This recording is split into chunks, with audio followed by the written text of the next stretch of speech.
Hello and welcome to Lois and Morgana Davidson Art. It's Lois here and I've got another of our quick watercolour tips videos for you. I think it's number 10 in the series and we've had great feedback so far from people who've really enjoyed our watercolour tips. So if you're interested in that, please check out the playlist. And today's tip is to get into the habit of swatching your colours. Now, what is swatching and why do we bother? So let's define the verb to swatch first. And I found this definition online, which is quite simple and quite helpful.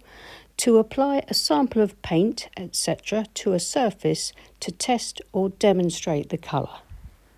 And the reason why I think getting into the habit of swatching out your watercolours in different ways for different reasons is a brilliant habit to get into, especially for beginners, is because the number one thing it does, it helps you to get used to your colours, not just in terms of how the colours look, but how they behave, what values you can get from them, how they mix when you mix different types together, and also how they compare in terms of not just value and hue, but in terms of colour temperature.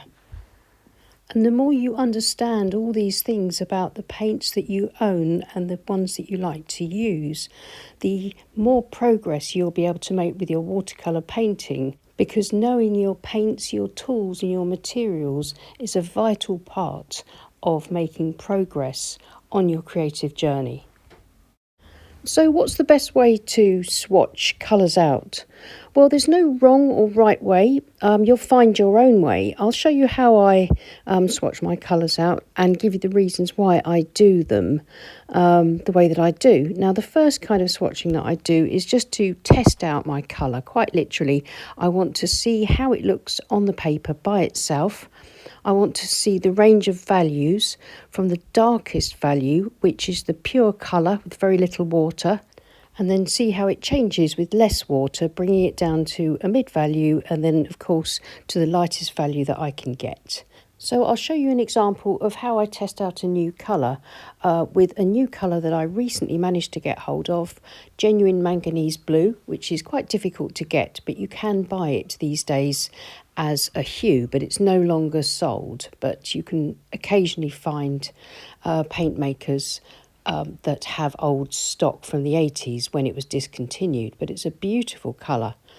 So I've started off by mixing the paint with just a small amount of water, and at the top is its fullest, most saturated strength that I can get the colour to. Gradually I can allow the paint to run out on the brush, dipping into a bit more water here and there. You can see it's getting paler and paler. So we've hit a sort of a dark value, we've got into the mid value, and now I'm, I'm testing out the lightest values. I'm seeing how light I can get it by diluting it with lots of water, but making sure it's a nice dry mix, so dabbing my brush onto a paper towel or a piece of absorbent kitchen roll, and removing the excess water, so I still get a nice sort of clean, dry swatch. So this is quite a controlled row of swatching. Next, I'm going to do a washy swatch. So it's starting off with a nice rich mixture, then adding lots of water and washing out the paint across the page, leaving plenty of water in the paint this time, and just looking to see how the paint reacts and to see whether I get any granulation. Granulation is where the pigment particles tend to settle out either to a greater or a lesser degree as the paint dries, and it usually shows up when there's lots of water added, and I can see there's some granulation here which is really pretty, and so that's another thing you can test. The next thing you can test when you're testing out and trying out your single colours is, of course, transparency. So make sure that you have a waterproof black fine liner or marker of some sort. It must be waterproof. Draw out a line and then see if you can cover it with the paint. You might have to try several layers. So watercolour paint will run from transparent through to fully opaque and various stages in between depending on the pigment. And so if you test that, you'll be aware of where your paint lies on that scale. Of course, all these paints mostly have details on the tubes or the pans when you purchase them, but I think it's good to get to know these qualities and to explore them for yourself. And then you really understand how the paint works and what you can expect in the way of effects when you paint with it or use it as a mixing colour.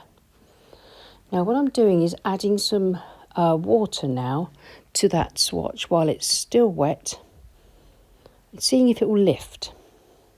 It's clean water, lifting it off, then dab it with a tissue. And what we can tell from this is A, how well it lifts, but B, whether or not it leaves behind a stain on the paper. In other words, whether it's staining or non-staining. And I'm really pleased with that. I can see that I've gone virtually back to the white of the paper. And I think if I worked a bit harder on that, then I'd be left with completely clean paper. So it lifts out really well when wet. I want to test how it lifts out when it's dry. So I'm going to put down another swatch. While I'm at it, I'm going to go over that top one and just see if I can cover up that black line a bit. And while that's quite a dark mix of paint, you can still clearly see the line through. It's not covered at all. So my conclusion is that this pigment is transparent. The test swatch is now dry, so I'm going to see how well the paint lifts when dry. So I'm using a Rosemary & Co eradicator brush, which has short bristles, and I'm using damp, clean water again, and going over the paint, dabbing with a tissue, and then scrubbing it a little bit, but gently with this brush, and to see how well it lifts once dry, once the particles have settled into the paper a bit more.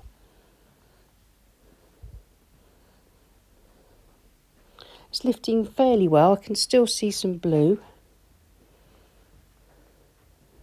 As I dab it with the tissue, a lot of that has disappeared. If I work around the edges a bit more,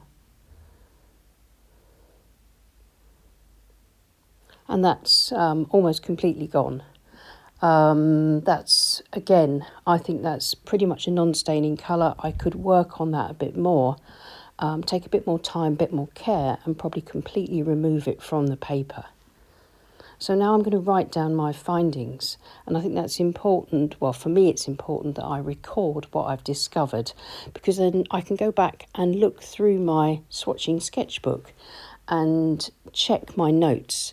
And so here I've discovered that this colour is transparent, non-staining, it has some granulation, and it lifts out well. As I said at the beginning, there's no wrong or right way of swatching your colours out. It depends what you want to discover, what you want to test, what you want to find out about them. And of course, there's no need for you to swatch at all if it's not the sort of thing that you're interested in. You can discover all those things as you paint. But some people find it really useful to have a record like this of all their paints that they can refer back to. And this is particularly useful if you've got the same colour made by more than one brand. The same colour can be completely different, made by different manufacturers. And swatching out different brands of the same colour can help you to find the one that you really like. And recording that, you have a record of that. If you're interested in those sort of brand comparisons of popular colours, we have a playlist here on our channel, so why not check that out?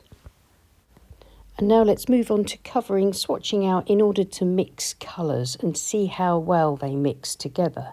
Now here I'm exploring Venetian red. So the top of each column it has VR for Venetian red, and how it plays with different blues. From left to right, ultramarine blue, cobalt blue, cerulean blue, indigo, and then Payne's grey. By mixing the colour that I'm exploring, e.g. Venetian red, with these different blues in different saturations and different amounts, then I have a permanent record of which blue to use should I wish to mix a particular grey, violet or brown in this instance.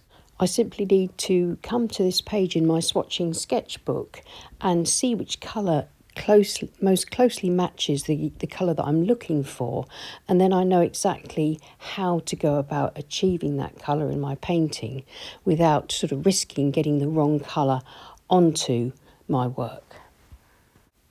So I hope you found this watercolour tip video useful, and I highly recommend swatching as a way of getting to know your colours really well, and it's amazing how quickly you can progress with your colour mixing skills and your painting once you're very familiar with all your materials and especially your paints. So thank you so much for watching. Don't forget to check out the playlist if you're interested in more quick tips or if you're interested in our colour swatching comparison videos. If you found this helpful or interesting, please click on the thumbs up button. And if you're not already subscribed to our channel, I'd invite you to do so. It'd be lovely to have you here as part of our art community on Lois and Morgana Davidson Art. It's free to do and it really helps us with our reach. And thank you so much to all our supporters on Patreon. We really do appreciate you. I'll see you again soon. Take care and happy painting. Bye.